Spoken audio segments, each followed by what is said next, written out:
Hey guys, you're in a nutshell with me, Ina. Nako, alam na alam ko na. Marami na namang maiinis sa episode na ito. Bakit ko nasabi yan? Kasi tuwing nagkakaroon ako ng ganitong similar story na sinishare ko sa inyo, very active kayo dyan, no? Yung ilan dyan sa comment section. Understandably, expressing their disappointment, dismay, questioning, bakit ba ganito ang batas sa Canada? Diba? Ganyan din ang mga tumatakbo sa isip ko, huwag kayong mag-alala. Hindi kayo nag-iisa. Sa tuwing nakakita ako ng ganitong mga balita. Okay?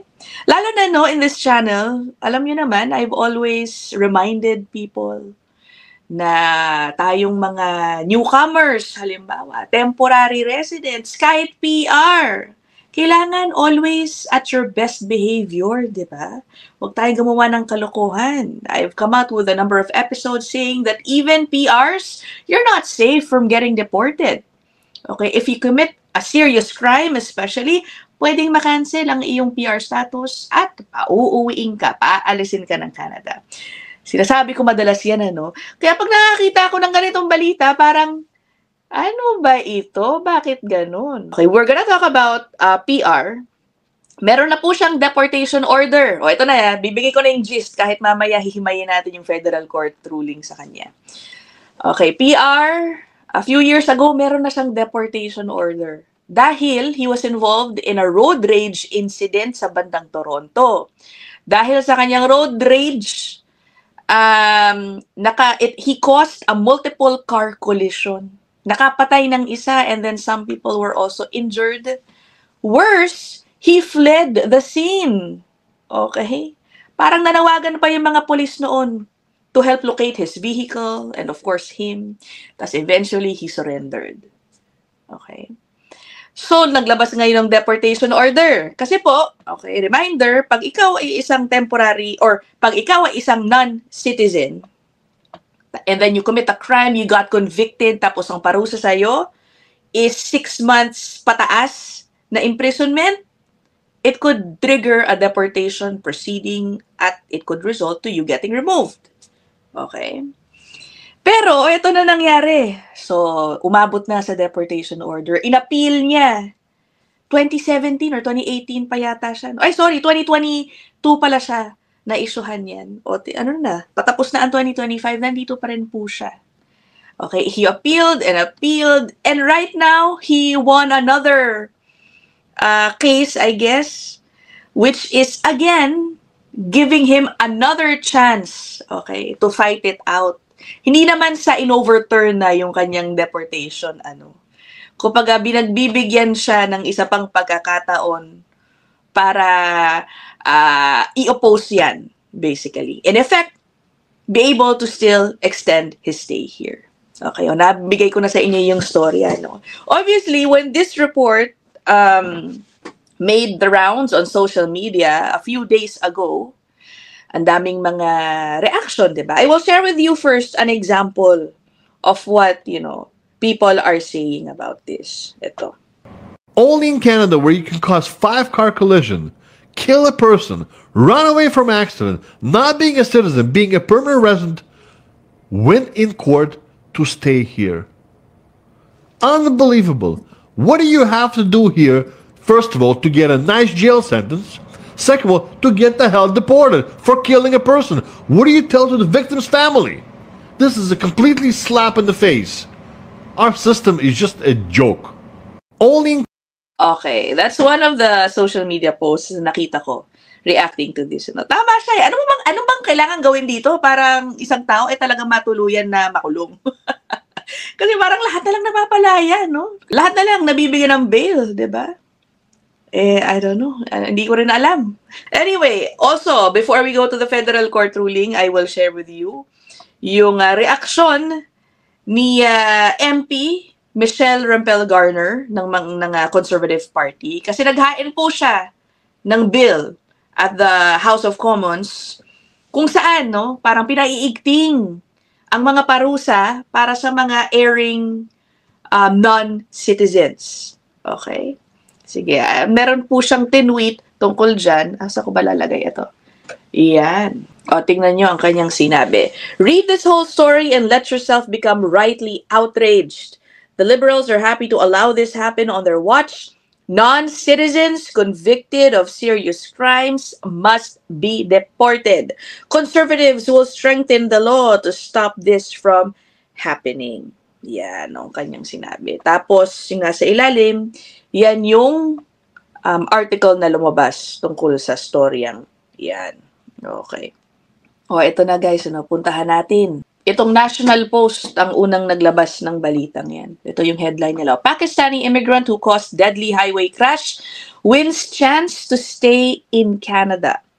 After the man got angry because someone flashed their high beams and honked, bumusina, he caused a crash that killed a 22-year-old woman. Yan po ay batay dun sa isang court decision tungkol sa kasong ito. O sige, puntahan natin yung mismong court decision. Ito po yan. Issued or published November 3, 2025. Bago pa lang, no? So, ito ang overview ng decision. Okay, umabot na po kasi sa Immigration Appeal Division yung kaso, no? At pinanindigan yung deportation order sa kanya ng Immigration Appeal Division or IAD. And that is when itong applicant went to court to try to oppose itong pag-uphold ng IAD sa kanyang deportation and also strip him of his PR status. Okay? Ang sabi daw kasi nung IAD ito, it concluded that there were insufficient HNC considerations justifying the granting of special relief. On judicial review, ito na, the applicant challenges the IAD's decision on numerous grounds. Ano pala ba muna yung nangyari, no? Balikan natin yung report ng National Post. Okay. Sa isang earlier court ruling kung saan na-convict ang applicant na si Mr. Yasir Baig. He is from Pakistan, who arrived in Canada many years ago through spousal sponsorship. Meron po silang 3 anak. Okay. Ano ba yung nangyari dun sa aksidente? Ito. Sa isang court ruling noong June 2023, Baig was driving in the eastbound lanes of the QEW or the Queen Elizabeth Way, isang highway po yan sa Toronto, okay, in Mississauga, when Baig suddenly cut in front of traffic sa left lane. Baig slowed his Honda Civic to about 50 kilometers, causing the vehicle immediately behind him to abruptly slow down. When the driver behind him flashed his high beams twice, si Baig ang ginawa, full stop ang kanyang sasakyan in the busy highway. And that caused multiple collision, 5 kotse. 7 people were rushed to the hospital from the crash scene, including 2 women who suffered critical injuries. One of the women, Nicole Turcotte, 22 years old, of Niagara Falls, later died in the hospital. At the time of the incident, Baig, okay, yung suspect, hindi na pala suspect, na-convict na nga siya, was 32 years old. He was charged with dangerous operation of a vehicle causing death, dangerous operation of a vehicle causing harm, failing to remain at the scene of a collision causing death, and failing to remain at the scene of a collision causing harm. Okay. Sa preliminary inquiry daw, 2 of the charges of failing to stop at the scene were dismissed. At eventually, nag-plead guilty si Baig to dangerous driving causing death and the dangerous driving causing bodily harm. Charge was withdrawn. Okay, so talagang lang siya nakuha doon sa dangerous driving causing death. Nonetheless, okay, it still led or resulted in a deportation order against him. Okay, so ito nga, he and his wife have 3 children, all Canadian citizens, twin boys who were born in 2009 and a younger son born in 2019. Okay, ito na. When Baig appeared before the Ontario Parole Board in August 2023, the Parole Board found na yung kanyang risk level ay manageable in the community and that he was a very low risk of re-offending. Puntahan na natin yung federal court ruling para official yung ating source. Yan. Okay. So ngayon, okay, yung immigration yung appeal division nga, dininay na yung kanyang appeal. Okay. Ito ang kanyang pagdepensa dun sa IAD. Okay. Applicant cited his remorse, his establishment in Canada, the lack of appropriate medical care in Pakistan, his children's best interests, and the hardship he and his family would suffer if he were removed. Okay, both the applicant and his wife testified before the IAD. Pero, in a ruling noong January 13, 2025, hindi pa rin sapat yan para sa IAD.